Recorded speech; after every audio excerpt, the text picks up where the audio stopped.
5 दशक के इतिहास बोक्ने जनकपुर धाम विमानस्थल में आब आबिकऽ हवाई ईंधन उपलब्ध भेनाइ शुरू भेल अछि। शुक्र दिन उद्योग वाणिज्य तथा आपूर्ति मंत्री मातृका प्रसाद यादव अपने हाथ से बुध एयर के विमान में हवाई ईंधन राख जनकपुर धाम विमानस्थल परिसर में हवाई ईंधन रिफ्यूलिंग स्टेशन के समुद्घाटन केलनि अछि।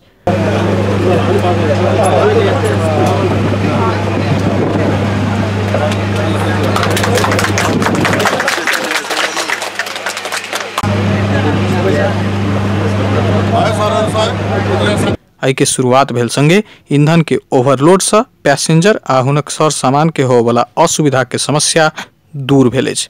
एहि सेवा के शुरुआत संगे एयरलाइंस व्यवसायी आ सेवाग्राही मात्र नहीं भ एहि विमानस्थल से शुरू होबय जा रहल रात्रिकालीन सेवा के समेत मदद पहुंचत। जनकपुर ऐतिहासिक एयरपोर्ट हो।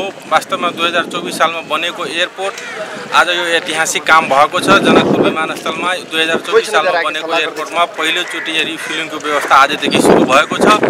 जनकपुर एयरपोर्टले एउटा विकासको ठूलो फड्को मारेको छ मैले अनुभव गरेको छु। यसबाट एयरलाइन्सलाई ठूलो फाइदा हुन्छ किनभने रिफ्युलिंग भएपछि टू वे लोड जुन लिएर आउँथ्यो त्यो समस्या अब रहेन। अब वन वे लोडमा हामीले काम गर्छौं। त्यसकारण जहाजमा रोक्न पनि पाउँछ र त्यस सहज वातावरण पनि हुन्छ। प्यासेन्जर पनि जुन पहिलाको जुन क्षमता त्यसमा वृद्धि हुन्छ र फेयर पनि रिड्युस पक्कै पनि हुन्छ भन्ने मलाई हामीले विश्वास लिएको छ। अब जनकपुर नागरिक उड्डयन कार्यालयमा टेक्निकल फाइदाहरू हुनेछ। अब जस्तै कि अब आइकाओ को एनेक्स 6 अनुसारले एयरक्राफ्ट अपरेसनमा अब एयरक्राफ्टले फ्युल बोक्नुपर्ने हुँदाखेरि डेस्टिनेसनसम्मको फ्युल, त्यसपछि अल्टरनेट एरोड्रोमसम्मको फ्युल र त्यसपछि थप 45 मिनट बोक्नुपर्ने हुन्छ। अब काठमाडौँबाट जनकपुरसम्म उडान गर्दाखेरि काठमाडौँबाट उडान गर्ने क्रममा काठमाडौँबाट जनकपुर, जनकपुरबाट काठमाडौँ, त्यसपछि पनि अल्टरनेट र त्यसपछि पनि 45 मिनट फ्युल बोक्नु पर्दाखेरि प्यासेन्जरहरू छुट्ने अथवा लगेजहरू छोड्नुपर्ने अवस्था चाहिँ सिर्जना भइरहेको थियो। तर अब यहाँ रिफ्युलिङ सुरु भइसकेपछि त्यो अवस्था चाहिँ रहदैन। भनेपछि काठमाडौँबाट जनकपुर अथवा जनकपुरबाट काठमाडौँ प्यासेन्जरको संख्या फ्लाइटमा बढाउन सकिन्छ अथवा कार्गोको संख्या पनि बढाउन सकिन्छ।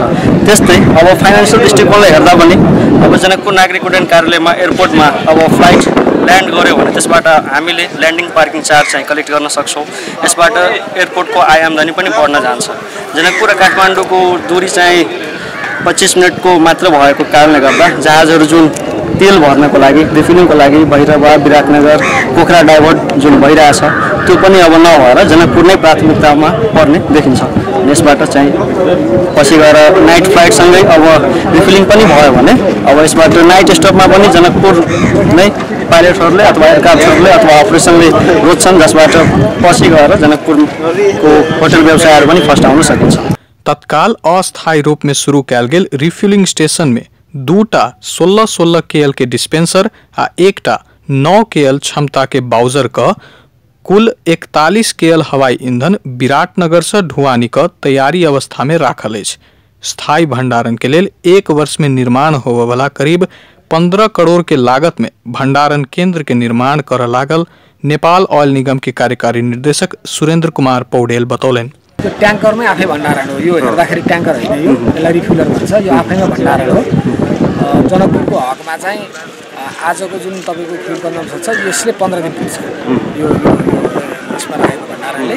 अब यसको अब हामीले चाहिँ हाम्रो स्टडीमा के पाएका छौँ भने यहाँको क्षमता बढ्छ। अब हामीले यहाँ रिफ्युलिङ स्टेसन गर्ने बित्तिकै र रात्रिकालीन सेवा सुरु हुने बित्तिकै यहाँको भण्डारण बढ्छ। भण्डारण बढिसकेपछि यो गाडीले मात्रै पुग्दैन भन्ने हिसाबले पनि हामीले प्लान गरिसकेका छौँ। करिब 15 करोड रुपियाँको लागतमा यहाँ चाहिँ तपाईँलाई करिब 150 किलोलिटर क्षमताको ट्याङ्क बनेर त्यहाँबाट रिफ्युलिङ सेवा हामी सुरु गर्छौँ। सिभिल एभिएसनले हामीलाई जग्गा पनि दिइसकेको स्थिति छ। भंडारण के लेल जनकपुर धाम विमानस्थल में 5 कट्ठा जमीन उपलब्ध करायल गेल अछि। रिफ्यूलिंग स्टेशन के समुद्घाटन करैत संघीय मंत्री यादव जनकपुर धाम संग बहुत बेईमानी भेल आ आब सब मिल क काम कर परत बतौलन। प्रदेश के उद्योग, पर्यटन, वन तथा वातावरण मंत्री रामनरेश यादव प्रदेश 2 से प्रतिनिधित्व करे वाला संघीय मंत्री सब प्रदेश के बारे में सोचा के समय आयल बतौलन। और जनकपुर के उपनगर महानगर पालिका के बहुत बड़का मॉल अखनी उभे कहियो महा और वही में हम सब कोनो पार्टी के लोग हुए कतौ से हम सब हुए सब एक जुट एक पूर्वाधार तैयार करके लागू पड़ता। फिजिक्स जे सेंटर खुलिए एगो ई पूर्वाधार छै, एकर विकास के लिए एगो ई पूर्वाधार छै। एहि बिना वा करी हमहूँ एक बिना खुल कही विराट नगर जाए और विराट नगर जाए तब तक लोग सबके देखिए राम अल्लाह सब भजन में हो रहा है, सभी भगवान की मीटिंग शुरू हो जाए, लोकेटेड और बजाए काठमांडू जब नहीं करो तरह सके प्लेन तो सभी भगवान की मीटिंग में प्लेन में शुरू हो जाए। होते दूर जब दौड़ रहे तो तुरंत ही घूम का आपस है, दौड़ तो कम भय थी कई दुआरे ई जे काज भेलिया हमरा बुझाइया अब ई शुरुआत एक टिकाव से ऊपर हम नागरिक उड्डयन प्राधिकरण के सेहो धन्यवाद दै छियै कि हमरा सबके जगह उपलब्ध करा देने छै। हम सब आशावादी छी आइ से जे प्रदेश नंबर 2 भी संघीय सरकार के भेदभाव के शिकार अब नहीं होते से हमरा एक आशा बुझाइए। हम आग्रह करें मंत्री जी के जे अपने प्रदेश सरकार के मंत्री जरूर थी लेकिन घर अपने के प्रदेश नंबर 2 में है, जनकपुर के धनुषा में अपने घर है, निश्चित रूप से अपने के ध्यान दिया यहाँ के एयरपोर्ट पर निश्चित रूप से एक बहुत बड़ा दुखद अवस्था रहा हमारा सबके लगी यहाँ के जनता के सभी समस्या रही है। जनकपुर के साथ साथ हम आग्रह करे चाहे उद्योग वाणिज्य आपूर्ति मंत्री जी से प्रदेश नंबर 2 में 3 गो एयरपोर्ट है, एक राजविराज एयरपोर्ट भी है और एक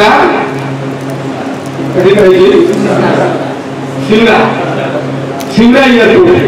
निश्चित रूप से आदरणीय मंत्री जी हम आग्रह करवे एक 3 जगह में निश्चित रूप से होने के चाहिए जनकपुर के जैसे अपने के हम सब बहुत आशावादी छी। विमानस्थल में एहि सेवा संगे भोरे 9:30 से साँझ 6 बजे तक उड़ान सेवा समेत शुरू भेल त करीब 1.5 महीना भितरे में रात्रिकालीन उड़ान शुरू हैत। बुध आ यति के बड़का बड़का विमान सब चल लगला बाद आब विमान के भाड़ा समेत कम हैत अनुमान कैल संगे सेवाग्राही में खुशी छायल अछि। समुद्घाटन कार्यक्रम में प्रदेश सभा सदस्य किशोरी शाह कमल, जनकपुर धाम उपमहानगरपालिका के प्रमुख लाल किशोर शाह सहित आयल निगम के कर्मचारी सहित धनुषा के प्रशासनिक निकाय के समेत उपस्थिति छल। अपन टेलीविजन के लेल कैमरा में संजय शाह के साथ पूरन शाह, जनकपुर धाम।